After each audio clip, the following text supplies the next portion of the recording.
Indian stroke association ఆధ్వర్యంలో బేగంపేటలో తాజ్ వివాంత్ హోటల్లో brain stroke time to act అనే అంశంపై అవగాహన కార్యక్రమం నిర్వహించారు. భారతదేశంలో ప్రతి నలుగురిలో ఒకరికి పక్షవాతం వస్తున్నట్లు వైద్యులు తెలిపారు. 40 ఏళ్లలోపు వాళ్లలో 25% మంది పక్షవాత వ్యాధిగ్రస్తులు ఉన్నట్లు ఇండియన్ స్ట్రోక్ అసోసియేషన్ అధ్యక్షురాలు డాక్టర్ పి. విజయ తెలిపారు. ఈ కార్యక్రమంలో ప్రముఖ న్యూరాలజిస్టులు, ఎమర్జెన్సీ ఫిజిషియన్లు డాక్టర్ సుభాష్ కౌల్, డాక్టర్ సలీల్ ఉప్పల్ తదితరులు పాల్గొన్నారు. పక్షవాతానికి నూతన వైద్య విధానాలు అందుబాటులో ఉన్నాయని, ప్రతి ఒక్కరూ వైద్యంపై అవగాహన కలిగి ఉండాలని డాక్టర్ విజయ సూచించారు.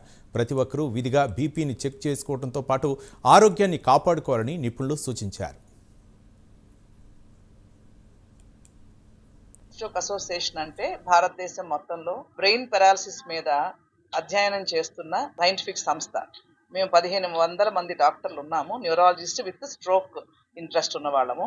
మేమందరం ప్రత్యేకంగా భారతదేశంలో మహమ్మారిగా మారిన బ్రెయిన్ స్ట్రోక్ లేదా పెరాలసిస్ అనే వ్యాధి మీద అధ్యయనం చేయటము, దాని గురించి అవగాహన కల్పించటము, దానికి ట్రీట్మెంట్స్ లేదా ప్రివెన్షన్ గురించి విస్తృతంగా అందరిలోనూ అవగాహన పెంచడానికని భాగంలో ఇవాళ ఈ కార్యక్రమం జరిగింది. ఈరోజు తాజ్ వివాంట హోటల్లో ఇండియన్ స్ట్రోక్ అసోసియేషను మరియు ఏపీ ఆంధ్రప్రదేశ్ ఫిజిషియన్స్ అసోసియేషను మరియు semi emergency physicians of India వారు సంయుక్తంగా ఈ కార్యక్రమం నిర్వహించాము.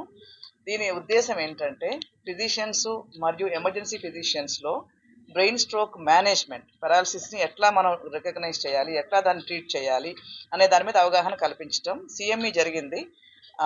అందరూ కూడా స్పెషలిస్టులు అక్రాస్ ఫ్రమ్ ఇండియా, భారతదేశం మొత్తంలో ఉన్న స్ట్రోక్ స్పెషలిస్ట్ వచ్చి వివిధ అంశాల మీద మాట్లాడారు. ఇవాళ ఈ కాన్సెప్ట్ ఏంటంటే brain stroke time to act, ఇది థీమ్ అన్నమాట. ఇవాళ థీము ఇది ఐఎస్ఏ తరఫున ఈ సంవత్సరం థీమ్. అంటే ఏంటంటే బ్రెయిన్ స్ట్రోక్ అనేది పెరాలసిస్, దాని గురించి అందరూ కూడా time to take action or time to act. ఎందుకంటే దీనికి బ్యాక్గ్రౌండ్ ఏంటంటే మన దేశంలో ప్రతి నలుగురిలో ఒకరికి పక్షవాతం సంభవిస్తుంది. ఏటా 18 లక్షల మంది దీని ద్వారా బారిన పడుతున్నారు. ప్రతి నిమిషానికి 3కి పక్షవాతం వస్తుంది. ప్రతి 3 నిమిషాలకు ఒకరు చనిపోతున్నారు. స్ట్రోక్ అంటే సడన్ గా ఒక న్యూరాలజికల్ డెఫిసిట్ వస్తుంది. కాళ్ళు చేతులు పనిచేయటం లేదు, మాట పోవటం, సడన్ గా కన్ఫ్యూజన్ ఉండటం, సడన్ గా కళ్ళు తిరగటం, ఎనీ సిమ్టమ్ సడన్ గా వస్తే it can be a stroke and you have to take immediate action. ఎందుకంటే that's called golden hour. It's like a house on fire. ఒకసారి ఫైర్ అయితే within 3 hours whole building is burn. So immediately మీకు ఆ టైంలో హాస్పిటల్కి వెళ్ళాలి. And అంటే stroke వచ్చిన ముందే మీకు తెలియాలి ఏ హాస్పిటల్లో స్ట్రోక్ ట్రీట్మెంట్ ఉంటుంది. బికాస్ చిన్న చిన్న నర్సింగ్ హోమ్స్ కూడా ఉంది, ప్రజలకి తెలీదు.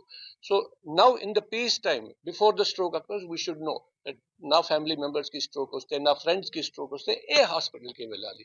It's not like cancer where you can do research and all. ఇక్కడ వెళ్ళాలి, స్ట్రోక్ రెడీ హాస్పిటల్ వెంటనే within few hours you have to go. So that is number 1. అవగాహన కోసం ఈ రోజు మనం ఇది అరేంజ్ చేశాము. Second is that the risk factors. Stroke is the result of risk factors. Risk factors అంటే బీపీ, అంటే షుగర్, అంటే స్మోకింగ్. అండ్ ఈ మధ్యలో మనం ఏం చూసాము, యంగ్ ఏజ్ లో ఇది స్ట్రోక్ వస్తుంది. అంతకుముందు ముసలివాడికి వస్తుంది, బట్ ఇప్పుడు 25 years కి 30 years కి స్ట్రోక్ వస్తుంది. బికాస్ యంగ్ పేషెంట్స్ కి బీపీ ఉంది, ఇప్పుడు షుగర్ ఉంది. 30% ఆఫ్ ద యంగ్ పీపుల్ తెలీదు దట్ ఆయనకి బీపీ ఉంది, షుగర్ ఉంది. అండ్ స్మోకింగ్ ఇప్పుడు కూడా మనం పూర్తిగా కంట్రోల్ చేయలేదు. సో దాని అవగాహన కోసం, ప్రివెన్షన్ కోసం, రాకుండా కోసం రిస్క్ ఫ్యాక్టర్ కంట్రోల్ చాలా ముఖ్యం. That is basically related to stroke awareness, and ma'am has already told about what BFAST is and what is the golden period of the time. What I want to stress right now is the first thing is, can we prevent stroke? Yes, we can prevent stroke by simple things. If we see already many of the people over here must be also having hypertension, blood pressure, diabetes, then obesity, then high cholesterol levels, and all these things, and other substance like alcohol or smoking.